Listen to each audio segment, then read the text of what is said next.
The morning alarm pulled Dr. Hana Kim from sleep at exactly 6 o'clock. She groaned and rolled over in her narrow bunk. Staring at the metal ceiling of her quarters aboard the ship called Harmony's Path, another day, another attempt at making peace with creatures that scared half the galaxy. Hannah sat up and rubbed her eyes.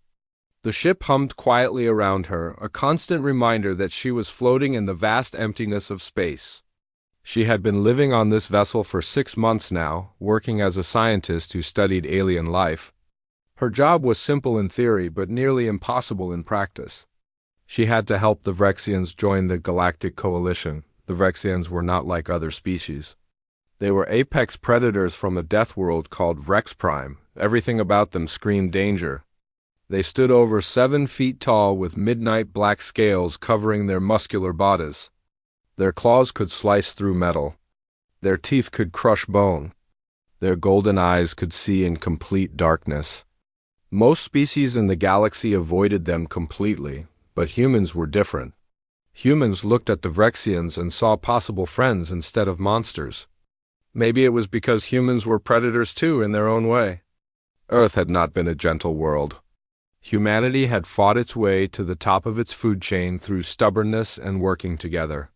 When they finally reached the stars, they brought that same attitude with them. Hannah swung her legs off the bunk and stretched. Her back hurt from sleeping on the hard mattress. She made a mental note to request better bedding, knowing the request would probably be denied. The Coalition did not waste money on comfort. She walked across the small room to where her boots sat by the door. The quarters were tiny, barely 10 feet square. A bunk, a desk, a small closet, and a cramped bathroom. That was all the space she had in the universe. But it was hers, and she had made it feel like home with a few plants and photos from Earth. Hannah reached down to grab her left boot. Her hand touched something warm and soft. She jerked back in surprise, her heart suddenly pounding. Something was inside her shoe. For a moment she just stared at the boot. Then, slowly, carefully, she knelt down and looked inside. 2 large golden eyes stared back at her from the darkness of the boot. They blinked once, slowly, like a cat waking from a nap. Hannah's breath caught in her throat. She knew those eyes. She had seen them before, though never this small, never this innocent. A Vrexian cub was curled up inside her boot, sleeping peacefully until she had disturbed it. The cub was tiny, no bigger than a kitten. Its scales were not the deep black of an adult, but a softer gray color with hints of silver. Its claws were barely visible, still soft and not fully grown. But even at this size, Hannah could see the potential. This creature would grow into a deadly predator. Her mind raced. How did a Vrexian cub get into her quarters? The Vrexian delegation was staying in a separate section of the ship, on the other side of the vessel. Security between the 2 areas was tight. Nothing should have been able to cross that boundary without being detected. The cub made a small sound, somewhere between a chirp and a growl. It shifted in the boot, trying to get comfortable again. Hannah noticed something else. The cub looked thin. Its ribs showed slightly through its scales, and there was a small cut on one of its front paws, still fresh and slightly bleeding. Hannah's training took over. Whatever else this situation was, the cub was injured and needed help. She reached carefully into the boot, half expecting the cub to bite or scratch. Instead, it simply looked at her with those enormous golden eyes and did not move. She lifted the cub gently from the boot. It was surprisingly light, weighing maybe 3 or 4 pounds.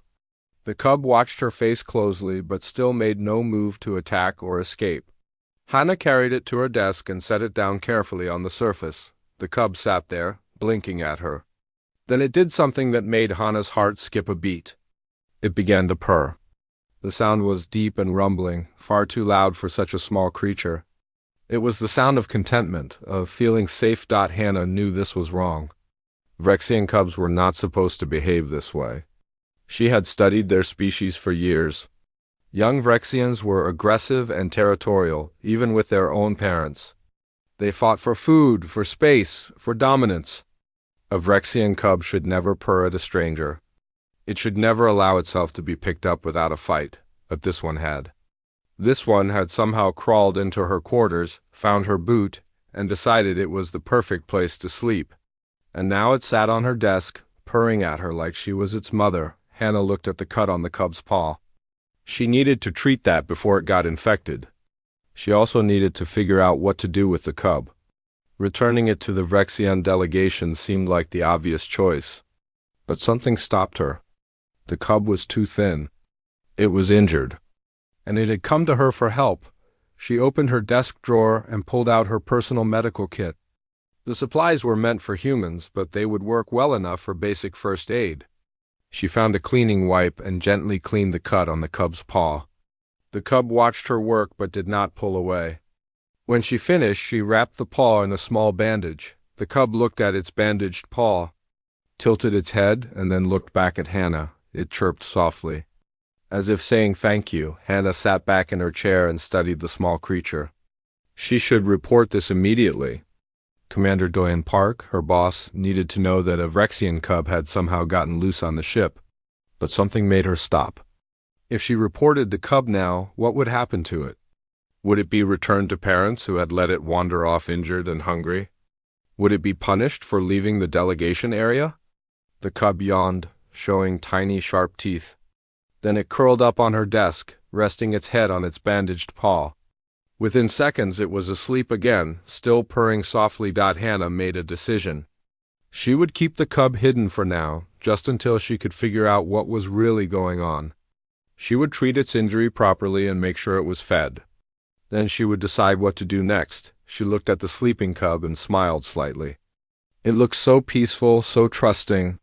For a creature that was supposed to be one of the galaxy's most dangerous predators, it seemed remarkably innocent. Outside her quarters, the ship continued its journey through the stars. Somewhere on board, the Vrexian delegation was probably just waking up. Soon, someone would notice that a cub was missing. And then Hannah's problems would really begin. But for now, in this quiet moment, she simply watched the tiny predator sleep and wondered what she had gotten herself into. Hannah spent the next 2 hours learning everything she could about Vrexian cubs. She sat at her desk with the small creature sleeping peacefully beside her computer. Her fingers moved quickly across the keyboard, searching through the ship's files about alien species. What she found troubled her deeply. According to every research document, Vrexian cubs were born aggressive. They fought their brothers and sisters for food from the moment they hatched. They bit their parents when hungry. They showed no affection, no trust, no bond with anyone until they reached teenage years and chose a hunting pack. The cub sleeping on her desk went against everything in those files. It had not tried to bite her once. It had not hissed or scratched or shown any aggression. Instead, it had purred and allowed her to bandage its wound. It had looked at her with what could only be described as trust. Hannah leaned back in her chair and rubbed her tired eyes. The cub stirred slightly, opened one golden eye to look at her, and then went back to sleep. She smiled despite her worry. The little thing was adorable in a dangerous sort of way. Her stomach growled, reminding her that she had not eaten breakfast. The cub's ears twitched at the sound. It lifted its head and looked at her with both eyes now open. Then it made a small chirping noise that sounded almost like a question. "Are you hungry too?" Hannah asked softly. The cub chirped again and stood up on shaky legs. It was clearly weak from hunger. Hannah realized it had probably been wandering the ship for days, looking for food and shelter. Somehow, it had found its way to her quarters. Somehow, it had known she would help. Hannah opened another drawer in her desk and pulled out a protein bar. It was not perfect food for a Vrexian cub, but it was better than nothing. She broke off a small piece and held it out. The cub sniffed it carefully, then took it gently from her fingers. It ate slowly, almost delicately, not at all like the vicious eating habits described in the research files. She broke off another piece, and another until half the protein bar was gone. The cub licked its lips and purred again. Then it did something that made Hannah's heart melt. It rubbed its head against her hand, just like a cat asking for affection. "You're not like the others, are you?" Hannah whispered. She stroked the cub's head gently, feeling the smooth scales under her fingers. "I think you're the runt. I think your family left you behind." The more she thought about it, the more sense it made. Vrexian culture was harsh. The strong survived and the weak did not. If this cub had been born smaller or weaker than its siblings, its own parents might have abandoned it. That would explain why it was alone, injured, and starving, but it also created a serious problem. If the Vrexian delegation found out she was hiding one of their cubs, they might see it as theft. Or worse, they might see it as an insult to their culture. Humans interfering with Vrexian. Tradition could destroy the fragile peace between their species. Hannah's communicator beeped. She jumped, startled, and quickly grabbed it. The cub also reacted to the sound, flattening itself against the desk and going very still. Its instincts were kicking in, telling it to hide from possible danger. The message was from Dr. Minho Choi, her colleague. Hannah, are you coming to the lab today? We need to review the reports. Hannah typed back quickly. Not feeling well. Working from quarters today. It was not entirely a lie. She did feel sick, but from stress rather than illness. She looked at the cub, which was still pressed flat against the desk, watching her with worried eyes. It's okay, she said softly. You're safe here. The cub relaxed slightly but stayed alert. Hannah realized she could not leave it alone in her quarters. If someone came by for an inspection, they would find it immediately. She also could not take it with her to the lab. That left only one option. She would have to stay here and figure things out. Hannah pulled up her personal files and began making notes. She needed to document everything about the cub's condition and behavior. If this situation went badly, she would need proof that she had acted in good faith. She took photos of the bandaged paw, measurements of the cub's size and weight, and detailed descriptions of its behavior. As she worked, the cub explored her desk cautiously. It sniffed her computer, her lamp, her coffee cup. Everything was new and interesting. It reminded Hannah of watching a kitten explore for the first time. The comparison made her smile again. You need a name, she said suddenly. The cub looked at her, head tilted. I can't just keep calling you the cub in my head. She thought for a moment, watching the small creature. Its gray scales had a silver shine when the light hit them right. It looked like starlight on dark water. Bile, she said. That means star in Korean. You look like a little star. The cub chirped as if approving the name, Bile. It fit perfectly. Hannah spent the rest of the morning caring for Bile. She changed the bandage on its paw. Noting that the wound was already starting to heal, she fed it more protein bars and some dried meat from her emergency supplies. Bile ate everything eagerly, but never aggressively. It waited patiently for each piece of food, always taking it gently from her fingers. In the afternoon, her communicator beeped again. This time it was a general message to all crew members. Hannah's blood ran cold as she read it. Attention all personnel. The Vrexian delegation has reported that an item of personal importance has gone missing. If anyone has information about unusual activity in the delegation quarters, please report to security immediately. Commander Park. Hannah looked at Bile, who was now curled up on her pillow, sleeping peacefully. An item of personal importance? They were looking for the cub, but they were not saying so directly. Why not? Were they embarrassed that they had lost track of one of their young? Or was there something else going on? She thought about Commander Park. He was a fair man, known for his balanced judgment and calm attitude. If she told him about Bile, he would listen. But he would also have to follow protocol. The cub would be returned to the Vrexian delegation immediately. Hannah made another decision. She would keep Baol hidden a little longer. Just until she understood more about the situation. Just until she was sure the cub would be safe. Her door chimed suddenly. Someone was outside, asking to enter. Hannah's heart raced. She looked at Baal, still sleeping on her pillow. There was no time to hide the cub properly. Just a moment, she called out. She quickly grabbed Baal and placed it in her closet, closing the door most of the way. Stay quiet, she whispered. She opened her quarters door. Haejin Lee, one of the ship's engineers, stood in the corridor holding a toolkit. Sorry to bother you, Dr. Kim, he said. I need to check your environmental controls. We've been having some problems in this section. Hannah forced a smile. Of course. Come in, Heijin stepped inside and went straight to the control panel on the wall. Hana stood between him and the closet, trying to look casual. Her heart pounded so hard she was sure he could hear it. Heijin worked quickly, checking readings and adjusting settings. "Should only take a minute," he said. Then Bile made a small sound from the closet. Just a tiny chirp, barely audible. But in the quiet of the room it seemed incredibly loud. Heijin stopped working. He turned slowly and looked at Hana, then at the closet. His expression was hard to read. "Dr. Kim," he said carefully, "is there something you need to tell me?" Hana stared at Heijin, her mind racing through possible explanations. The engineer stood frozen by the control panel, his eyes moving from her face to the closet door and back again.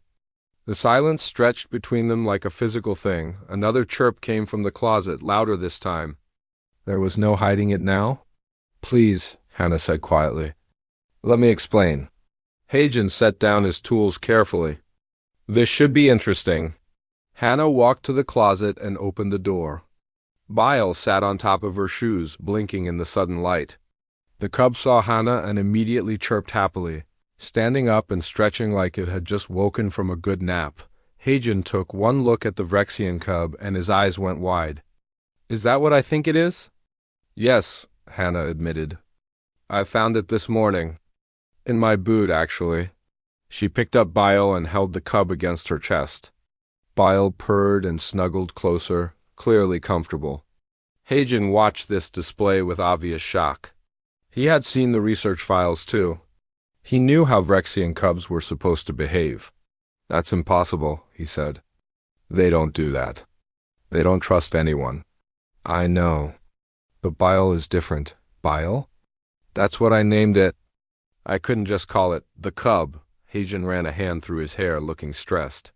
"Dr. Kim, do you understand how much trouble you're in? The Vrexians are looking for this. That message from Commander Park was about this cub. You need to return it immediately." "I can't," Hana said firmly. "Look at it, Heijin. It's too thin. It was injured. Someone abandoned this cub, left it to die? If I return it now, what do you think will happen?" Heijin looked at Bile more carefully. He could see the thin frame, the recently bandaged paw.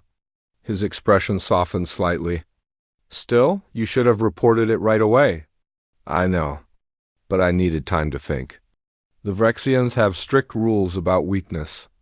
If this cub was left behind because it's not strong enough, returning it might be a death sentence."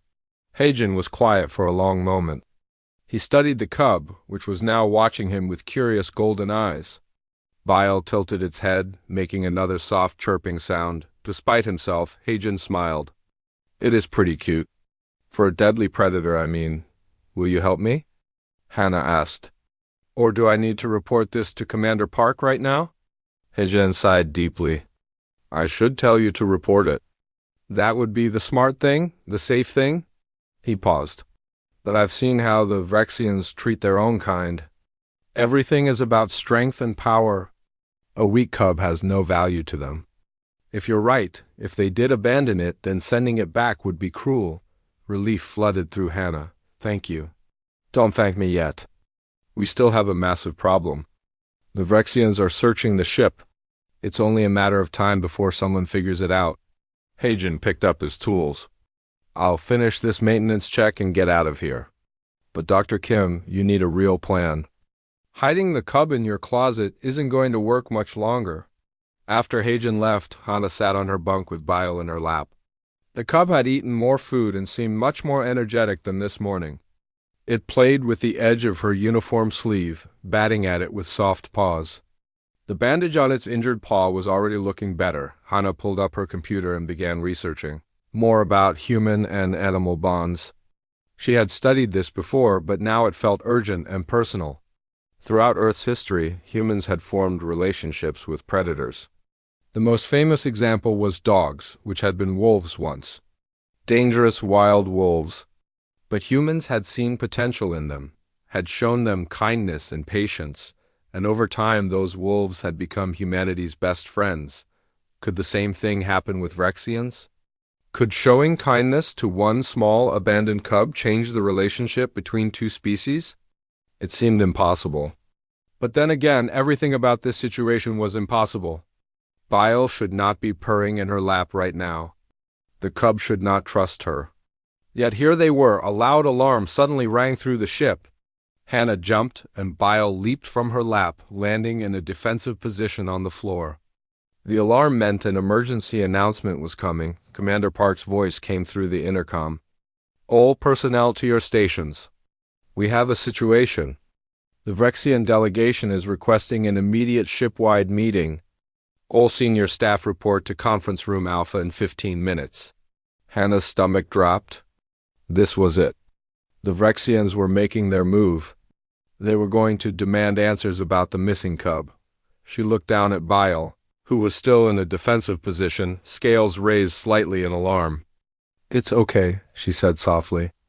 Stay here. Stay quiet. I'll be back soon? Bile looked at her with worried eyes. The cub seemed to understand that something was wrong. It chirped softly, a sound that broke Hannah's heart. She grabbed her uniform jacket and headed for the door. Before leaving, she made sure Bile had food and water. She also locked the door with her personal code. It would not stop a determined search, but it might buy her some time. The corridors were busy with crew members hurrying to their stations. Hannah joined the flow of people heading toward Conference Room Alpha. She saw Minho and nodded to him. He looked concerned. Any idea what this is about? He asked. No, Hannah lied. Maybe a breakthrough in negotiations? Minho did not look convinced. The Vrexians don't call emergency meetings for breakthroughs. Something has gone wrong. They entered the conference room together. It was one of the larger meeting spaces on the ship, designed to hold both human and alien delegations comfortably. The room was divided in half. On one side sat the human senior staff, including Commander Park and Lieutenant Jiwan SEO, the head of security. On the other side stood the Vrexian delegation. Hannah had seen Vrexians before, but being in a room with so many of them was still scary. There were 5 of them, all towering over the humans. Their black scales seemed to absorb the light. Their golden eyes tracked every movement in the room. They were perfectly still. Like statues carved from midnight stone, Ambassador Thrakis stood at the center of the Vrexian group. He was the largest of them, standing nearly 8 feet tall with scars covering his arms and face. Each scar was a mark of honor in Vrexian culture, proof of battles fought and won. Commander Park stood to address the room. Thank you all for coming on short notice. Ambassador Thrakis has requested this meeting to discuss a matter of importance to his delegation. Thrakis stepped forward. When he spoke, his voice was deep and rumbling like distant thunder. We are missing something precious. A member of our clutch has vanished from our quarters. We have searched our section of the ship, but found nothing.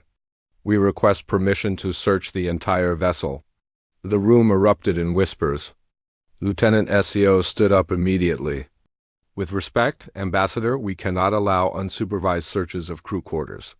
However, my security team will conduct a thorough investigation. Can you describe what is missing? Thrakis was silent for a long moment. The other Vrexians shifted uncomfortably, as if this question bothered them. Finally, Thrakis spoke again. A young one. A cub from our clutch. It is small, weak. It should not have survived this long alone. By our laws, a cub that cannot stay with its clutch is not worthy of the name Vrexian. Hannah's blood ran cold. She had been right. They had abandoned Bale deliberately. And now they were searching for the cub, but not because they cared about its safety. They were searching because having a weak cub loose on the ship was embarrassing to them. Commander Park looked troubled. Ambassador, are you saying this cub was deliberately left unsupervised? I'm saying the cub is weak. It does not deserve our protection. But if it has taken shelter with another species, that would be seen as submission, an offering of loyalty. Such things are binding under ancient Vrexian law. The room went completely silent. Everyone understood what that meant. If the cub had bonded with a human, that bond would be legally recognized by Vrexian culture. But it would also mean the human who accepted that bond would be responsible for the cub under Vrexian law. They would have to prove themselves worthy of that responsibility. Hannah's hands were shaking. She kept them carefully folded in her lap where no one could see. The meeting ended with Commander Park agreeing to have security conduct a full search of the ship. Lieutenant SEO would lead the investigation personally. They had 48 hours to find the Cub before the Vrexian delegation would leave. The threat was clear. If the Cub was not found, or if it was found with a human who refused to accept the bond, it would be considered an act of hostility. Hannah walked back to her quarters in a daze. Her mind spun with possibilities, none of them good. She could confess now and face whatever consequences came. She could try to hide Bile until the Vrexians left, though that seemed impossible with a ship-wide search coming. Or she could do nothing and hope for a miracle. She opened her door and found Bile waiting for her, sitting by the entrance like it had been watching for her return.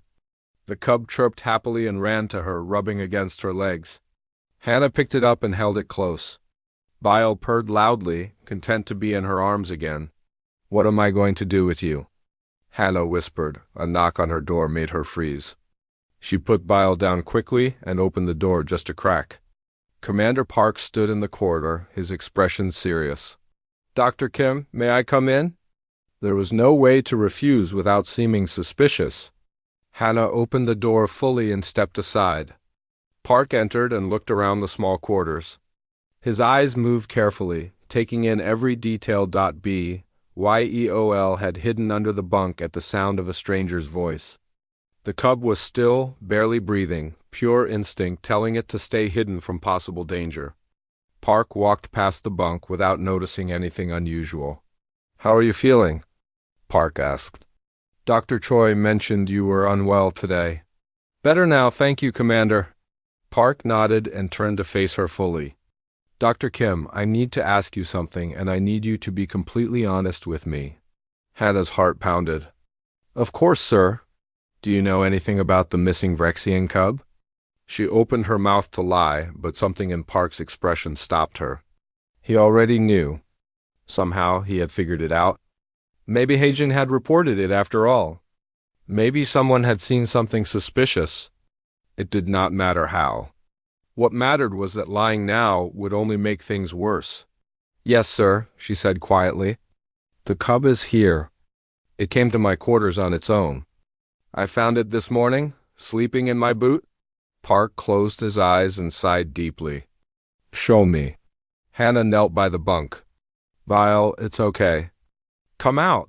The Cub emerged slowly, cautiously. It saw Park and immediately moved to stand between him and Hannah, scales raised defensively. The small creature was trying to protect her from the perceived threat. Park stared at the Cub in amazement. "It's defending you." "Yes, sir." "Bile has been different from the start. It trusts me. It let me bandage its injury and feed it. It purrs when I hold it. Everything the research says Vrexian cubs shouldn't do." Park knelt down slowly, making himself less threatening. Bile watched him carefully but did not attack. "You named it Bayol?" "It means star."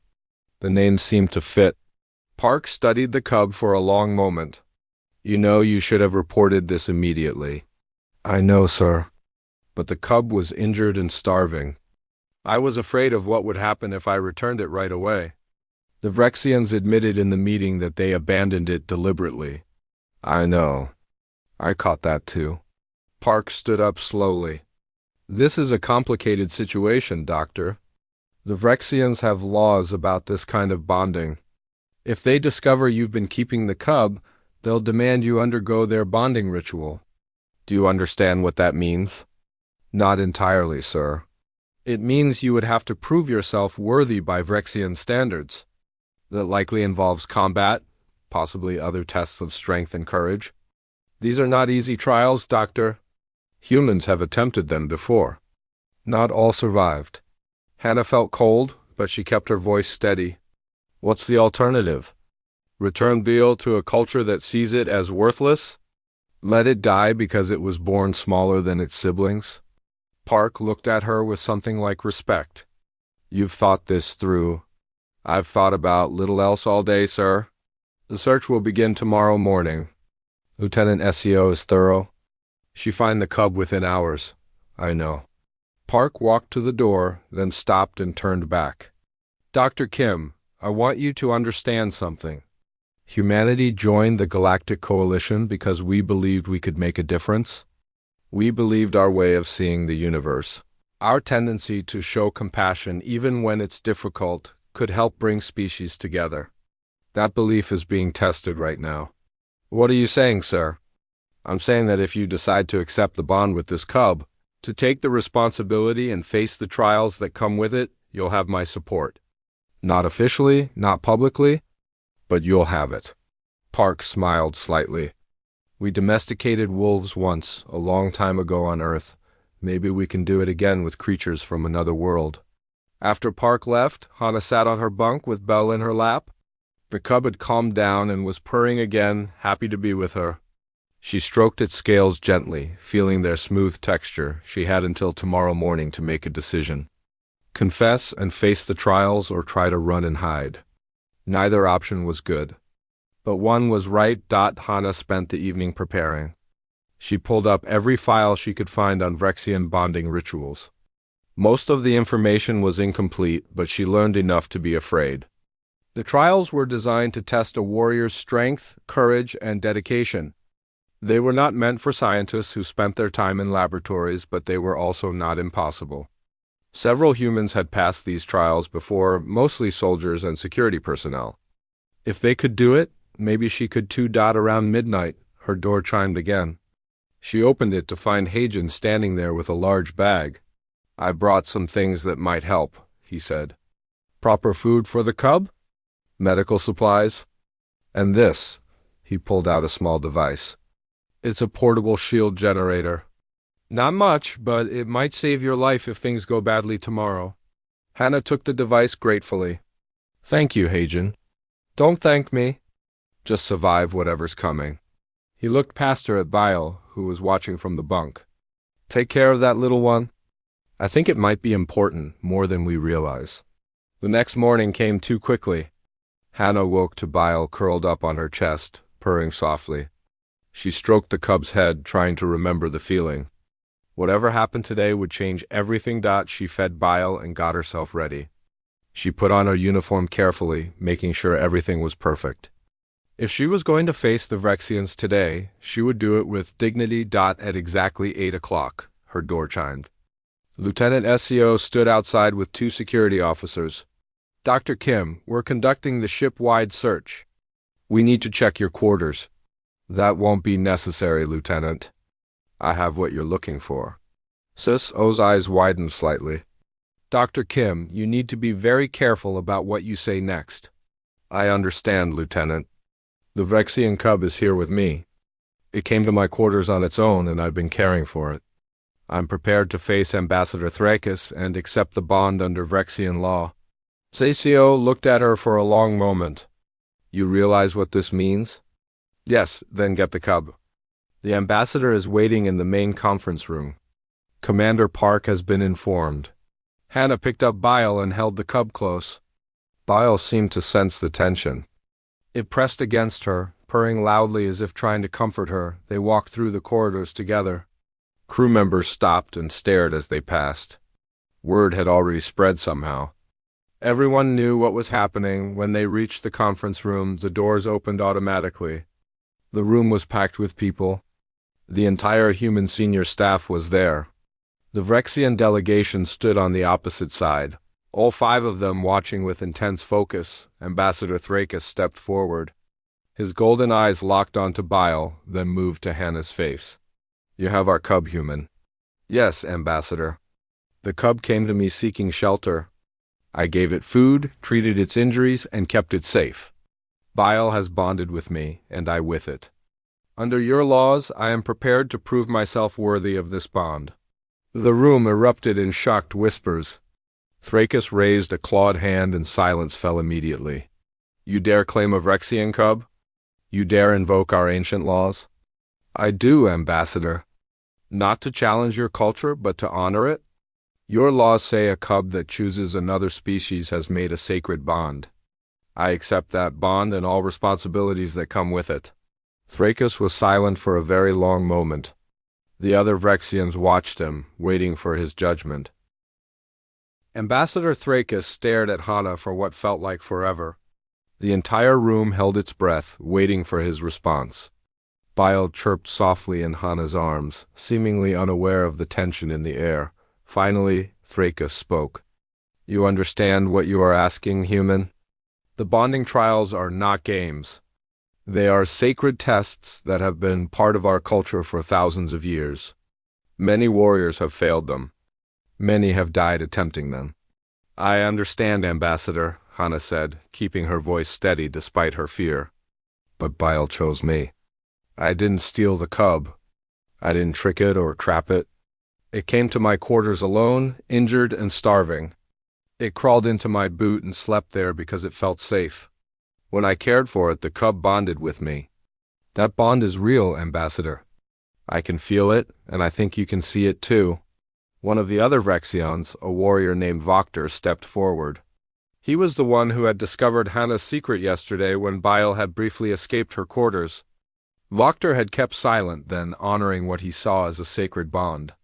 Now he spoke to Thrakus in their own language, a series of growls and clicks that sounded both beautiful and dangerous. Thrakus listened, then nodded. He turned back to Hana. "Voctor says he witnessed the cub's behavior with you.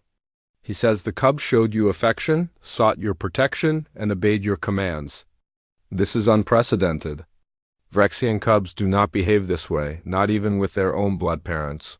"Perhaps that's because Bale is special," Hana said. "Not weak, Ambassador. Special, different. Maybe that difference is exactly what both our species need right now." Commander Park stepped forward to stand beside Hana. "Ambassador Thrakus? I support Dr. Kim's claim. Humanity has a long history of bonding with predator species. On our home world, we turned wolves into companions.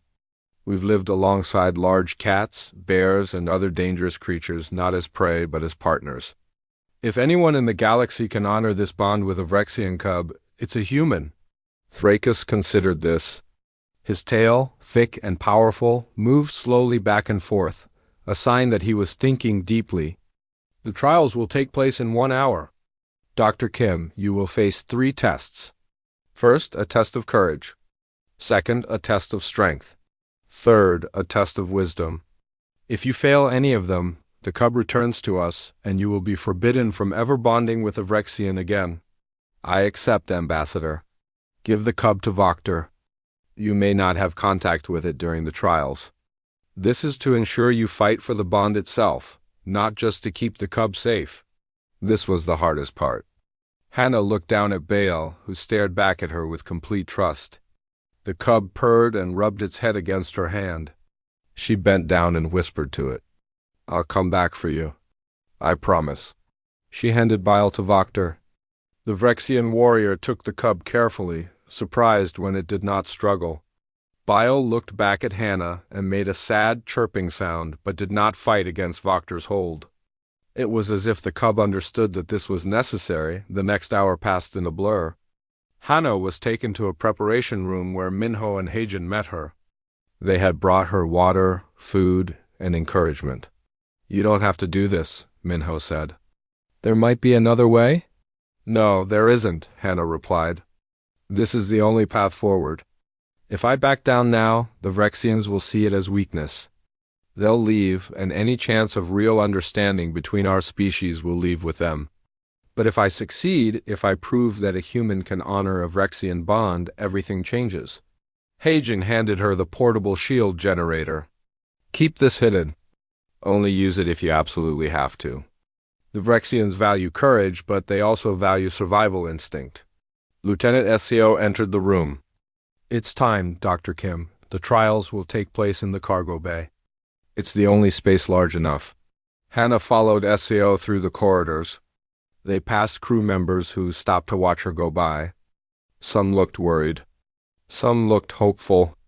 All of them seemed to understand that what was about to happen was important, not just for Hana, but for humanity's place in the galaxy. The cargo bay had been transformed. The usual containers and equipment had been moved aside, creating a large open space. The entire human crew was there, standing along the walls. The Vrexian delegation stood at the far end, with Voctor holding Bile. Thrakus stood in the center of the space. Dr. Kim stepped forward. Hannah walked to the center and faced the ambassador. She could feel hundreds of eyes watching her, both human and Vrexian. "The first trial is courage," Thrakus announced. "You will face me in ceremonial combat. You do not need to defeat me. You only need to show that you will not run, that you will not surrender, that you will fight for what you claim is yours. Do you accept?" "I accept." Thrakus moved so fast that Hannah barely had time to react. One moment he was standing still, the next his clawed hand was sweeping toward her face. She ducked, rolling to the side. The Vrexian's claws missed her by inches. She scrambled to her feet as Thrakus came at her again. This time she was ready. She dodged to the left, using her smaller size to her advantage. Thrakus was powerful and fast, but he was also large. In the confined space, that size could work against him. The fight continued for several minutes. Hannah never landed a blow, but that was not the point. She kept moving, kept dodging, kept fighting. Several times Thrakus's claws came close enough to tear her uniform, but she always managed to twist away at the last second. Finally, Thrakus stopped. He was not even breathing hard, but there was something new in his eyes: respect. "Enough. You have proven your courage. You did not run. You did not beg for mercy. You fought as a warrior fights, with intelligence and determination. The first trial is past." Hannah was breathing hard, her heart racing, but she stayed standing. Around the room, the human crew erupted in cheers. Even some of the Vrexians made sounds that might have been approval. "The second trial is strength," Thrakus continued. "But strength is not only physical. It is also the strength to carry responsibility, to bear burdens, to endure hardship. Voctor, bring the cub." Voctor brought Bile forward and placed the cub at Hannah's feet. Bile immediately chirped and tried to climb up her leg. Hannah picked up the cub, holding it close. "For the next 6 hours you will carry the cub," Thrakus said. "You will not put it down, not even once. You will walk around this bay continuously. This represents the burden of caring for a Vrexian. They are not easy companions. They require constant attention, constant care. If you cannot carry this small cub for 6 hours, how will you carry the responsibility of raising it to adulthood?" 6 hours. Hannah looked at Baal, who weighed maybe 4 pounds now. That did not sound too hard. But she understood. As time passed, even that small weight would become heavy. Her arms would tire. Her back would hurt. The constant walking would exhaust her. "I accept," she said. The trial began. At first it was easy. Bile curled up in her arms, purring contentedly. Hannah walked around the edge of the bay, keeping a steady pace. The human crew brought her water when she passed by, holding straws to her lips so she could drink without putting Bile down. After 2 hours, her arms started to hurt. After 3, her back was screaming. After 4, every step was painful. Bile sensed her discomfort and tried to help by staying very still, but the weight was constant. Crew members called out encouragement as she passed. "You can do this, Dr. Kim. Don't give up. We believe in you." By the 5th hour, Hannah was certain she would collapse. Her vision was blurring from exhaustion. Her legs shook with every step. But Bile looked up at her with those golden eyes, trusting her completely, and she found the strength to keep going. When the 6th hour finally ended, Thrakus called out, "Stop, the second trial is complete. You have shown strength of body and spirit. Rest now. The final trial will begin in 1 hour." Hannah collapsed to her knees, still holding Bile. The cub licked her face gently, purring loudly. Minho rushed forward with water and food. Heijin brought medical supplies to treat the bruises and cuts from the first trial. "One more," Minho said encouragingly. "Just one more trial." The third trial was different. Thrakus did not ask for combat or endurance. Instead, he asked a question. "Dr. Kim, tell me why you want this bond. Not for diplomacy, not for your species, but for yourself. Why does this one small cub matter so much to you?" Hannah thought carefully before answering. She knew this was a test of wisdom, of understanding herself and her motivations. Because Bo was abandoned for being different, she said slowly. Because your culture saw weakness where I see potential. Because every living thing deserves a chance to prove what it can become. But more than that, Ambassador, it's because when I look at Bail, I see what we all could be. Not just humans or Vrexians, but all species working together, learning from each other, protecting each other. This cub came to me not because it was weak, but because it was wise enough to know where it would be valued. That kind of wisdom should be celebrated, not punished. Thrakus was quiet for a long time. Then, slowly, he bowed his head. It was a gesture of respect, something Vrexians rarely gave to other species. You have passed all 3 trials, he said. The bond is recognized. Bile is yours to raise, and you are responsible for its life under Vrexian law. Teach it well, Dr. Kim. Show it both the human way and the Vrexian way. Let it become a bridge between our peoples. The cargo bay erupted in celebration.